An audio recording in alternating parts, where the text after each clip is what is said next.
আসসালামু আলাইকুম everyone, welcome to physics by Noop. Dhaka university aspirants, তোমাদের হাতে মাত্র আর 2 দিন আছে ঢাকা ইউনিভার্সিটির ভর্তি পরীক্ষায় বসার জন্য। ঢাকা ইউনিভার্সিটির কর জন্য আমি বলতেছি, যেহেতু আমি ঢাকা ইউনিভার্সিটির কর অ্যাডমিশনের ক্লাসগুলো নিয়েছি উদ্ভাসে, সো আমি তোমাদের এই জাস্ট 2টা দিন তোমরা নিজেকে কীভাবে প্রিপেয়ার করবে এবং পরীক্ষার হলে কীভাবে তুমি জাস্ট থিঙ্ক করবা, এই নিয়ে আমি একটু জাস্ট ছোট্ট একটা আলোচনা করতে চাচ্ছি। দেখো, তোমাদের যা প্রিপারেশন নেওয়ার অলরেডি নিয়ে ফেলছো, নতুন প্রিপারেশন নেওয়ার মতো কিছু নেই। তোমাদের এই 2টা দিন করতে হবে কি, যত বেশি পারো যা পড়ছো সব একটু রিভাইজ করা। দেখো, অ্যাডমিশনে কিন্তু তোমার কম্পিটিশন হয় তোমার পাশের জনের সাথে। অ্যাডমিশনে কিন্তু হয় ও চান্স পাবে, না হয় তুমি চান্স পাবা। সো এই ব্যাপারটা মাথায় রেখে কিন্তু তোমার এক্সিকিউট করতে হবে। আমাদের যেই ঢাকা ইউনিভার্সিটির ম্যাথগুলো আসে, যেই ফিজিক্সের কোয়েশ্চেনগুলো বা কেমিস্ট্রির কোয়েশ্চেনগুলো আসে, সবগুলো কিন্তু আমাদের পারা জিনিসই আসে, খুব কঠিন জিনিস আসে ব্যাপারটা এমন না। আমাদের সব পারা জিনিসই আসে, বাট দেখা যায় কি একটু ঘুরায় আসে, একটু ডিফারেন্টভাবে, একটু কনসেপচুয়ালভাবে আসে।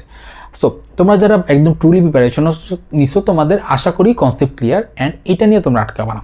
তোমাদের জাস্ট করতে হবে কি, পরীক্ষার হলে কোয়েশ্চেনের দিকে ফোকাস রাখতে হবে, যে কোয়েশ্চেনে আসলে কী বলছে, ওইখানে একটা ছোট্ট নেগেটিভ সাইন, ওইখানে একটা পজিটিভ সাইন, অনেক কিছু চেঞ্জ করতে পারে।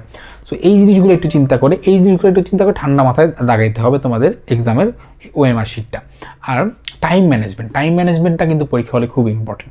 তুমি দেখবা যে এমনও হয় যে তুমি এমসিকিউ সবগুলো পারতেছো, টাইম ম্যানেজমেন্টের কারণে করতে পারোনি। যদি এমসিকিউতে টাইম ম্যানেজ করাটা অনেকের জন্য ইজি হয়ে যায়, খুব একটা কঠিন হয় না, কিন্তু দেখা যায় রিটেন পার্টে তুমি হয়তো ফিজিক্সের সবগুলো ম্যাথ পারো, কেমিস্ট্রির সবগুলো ম্যাথ পারো, অথবা ম্যাথের সবগুলো ম্যাথ পারতেছো, ওইদিকে বায়োলজি অথবা যে কোনো আরেকটা, মানে তুমি যদি ম্যাথে ভালো পারো, ধরলাম আমরা বায়োলজি কেমিস্ট্রিতে পারতেছো না, সো ম্যাথ তুমি ফুল মার্ক অ্যান্সার করতে গিয়ে, ফুল মার্ক পাইতে গিয়ে ওইখানে তোমার মার্ক ছুটতেছে টাইমের কারণে, যে তুমি ওইখানে যে চেষ্টাটা করতে পারতেছো না।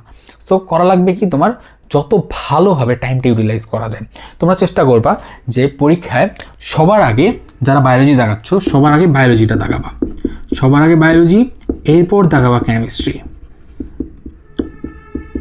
এরপর দাগাবা ফিজিক্স, এরপর দাগাবা ম্যাথ। সো এইটার কারণ কি, দেখো বায়োলজি টোটালি মুখস্থ জিনিস, সো তুমি বায়োলজিতে এখানে একটা টাইম সেভ করতে পারবা। এবং কেমিস্ট্রিতে কিন্তু খুব বেশি ক্যালকুলেশন আসে না, কারণ ঢাকা ইউনিভার্সিটির ভর্তি পরীক্ষা কিন্তু ক্যালকুলেটার অ্যালাউ না। তো যেহেতু ক্যালকুলেটার অ্যালাউ না, আমাদের কেমিস্ট্রিতে খুব বেশি ম্যাথমেটিক্যাল টার্ম আসে না।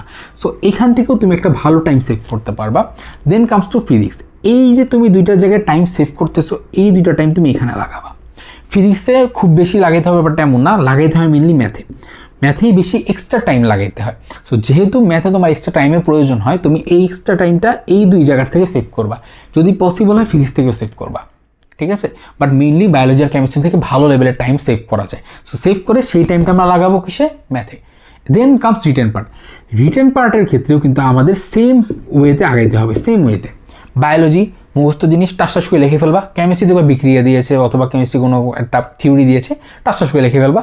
দেন টাইমটা লাগাবা ফিজিক্সে দেখা যায় কি, ঢাকা ইউনিভার্সিটি ভর্তি করে বেশিরভাগ সময় প্রমাণগুলো আসে, প্রুফগুলো মেজরিটি কেসে আসে, ভ্যালু আসে না তা না, ভ্যালু প্রচুর লেভেলের আসে, মানে কোনো একটা ভ্যালু বের করা বা কিছু একটা, সেগুলো প্রচুর লেভেলে আসে।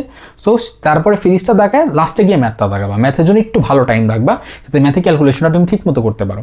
অ্যান্ড অবভিয়াসলি ট্রাই করবা হ্যান্ড ক্যালকুলেশনগুলো ভালো করে শেখার। আশা করি তোমরা অলরেডি শিখে ফেলছো। হ্যান্ড ক্যালকুলেশনগুলো ভালোভাবে করতে হবে এবং ম্যাথের অ্যান্সারগুলো লিখে আসার ট্রাই করবা। ম্যাথের যে অ্যান্সারগুলো, লাস্টে যে উত্তরটা আসে সেটা মানে গুণ আকারে এইভাবে না রেখে, ধরো এত গুণ এইভাবে না রেখে, গুণ করার পরে কত আসে সেটা রাখার ট্রাই করবা, ঠিক আছে? তাহলে দেখা যাবে তোমরা এখানে ভালো একটা মার্ক অ্যাচিভ করতে পারো। সো ঢাকা ইউনিভার্সিটি ভর্তি পরীক্ষার জন্য কিন্তু আগের এমসিকিউটা পাস করা ইম্পর্টেন্ট, দেন কামস আমাদের ইন্ডিয়ান পার্ট। সো এইগুলো আই গেস তোমরা সবাই জানো, কীভাবে কত মার্ক পাইলে এমসিকিউতে পাস আসবে, এগুলো নিয়ে আমি কথা বলতেছি না।